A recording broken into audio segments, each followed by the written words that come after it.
নমস্কার বন্ধুরা, আমার চ্যানেলে আপনাদের সকলকে স্বাগত জানাই। আজকের রেসিপি হচ্ছে মোরগ পোলাও বা চিকেন পোলাও। যার জন্য প্রথমেই আমরা নিয়ে নিয়েছি বাসমতি চাল। চাল খুব ভালো করে ধুয়ে 1 ঘন্টা ভিজিয়ে রেখেছিলাম। তারপরে ঝুড়িতে জল ঝরিয়ে তার সাথে মাখিয়ে নিচ্ছি আদা বাটা, লবণ, ঘি এবং হলুদ। এরপরে কড়াইতে তেল দিয়ে তার মধ্যে গোটা গরম মশলা ফোড়ন দিয়ে লবণ মাখানো চিকেনগুলোকে হালকাভাবে ভেজে নিতে হবে। চিকেনগুলোকে ধীরে ধীরে হালকা গোল্ডেন করে ভেজে নিতে হবে।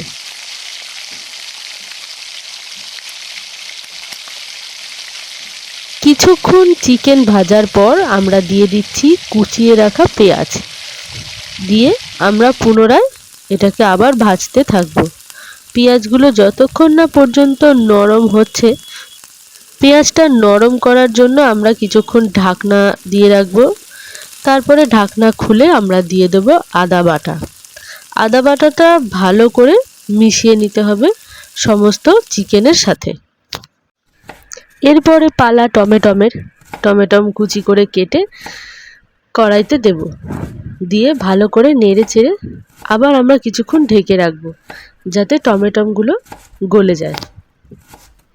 রান্নার মাঝেই বলে রাখি, আমার চ্যানেলটি অবশ্যই সাবস্ক্রাইব করতে ভুলবেন না। ভিডিওটি ভালো লাগলে লাইক করবেন এবং বন্ধুদের মধ্যে শেয়ার করে দেবেন। কেমন লাগলো কমেন্টে কিন্তু অবশ্যই জানাবেন। শেষ অবধি দেখতে থাকুন। এই মিশ্রণে আমরা এবার দিয়ে দেব আগে থেকে বেটে রাখা রসুন। দিয়ে আমরা আবার ভালো করে মিশিয়ে নেব।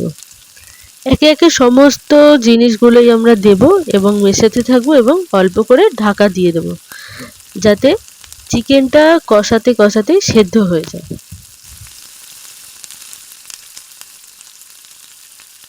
এরপরে পালা হচ্ছে গুঁড়ো মশলাদের। একে একে আমরা সমস্ত গুঁড়ো মশলাগুলো দিয়ে দেব। ধনের গুঁড়ো, জিরের গুঁড়ো, হলুদ গুঁড়ো, লঙ্কার গুঁড়ো এবং সামান্য পরিমাণে লবণ এই সময় আমরা দেব। আর যদি আপনারা একটু ঝাল খেতে পছন্দ করেন, কাঁচা লঙ্কার সাথে সাথে সামান্য গোলমরিচও দিতে পারেন। দিয়ে ভালো করে মিশিয়ে আমরা আবার কিছুক্ষণ ঢেকে রাখবো। এইভাবে কষাতে থাকতে হবে বেশ কিছুক্ষণ, যতক্ষণ না তেল ছাড়ে। এরপরে আমরা দিয়ে দিলাম গরম মশলা।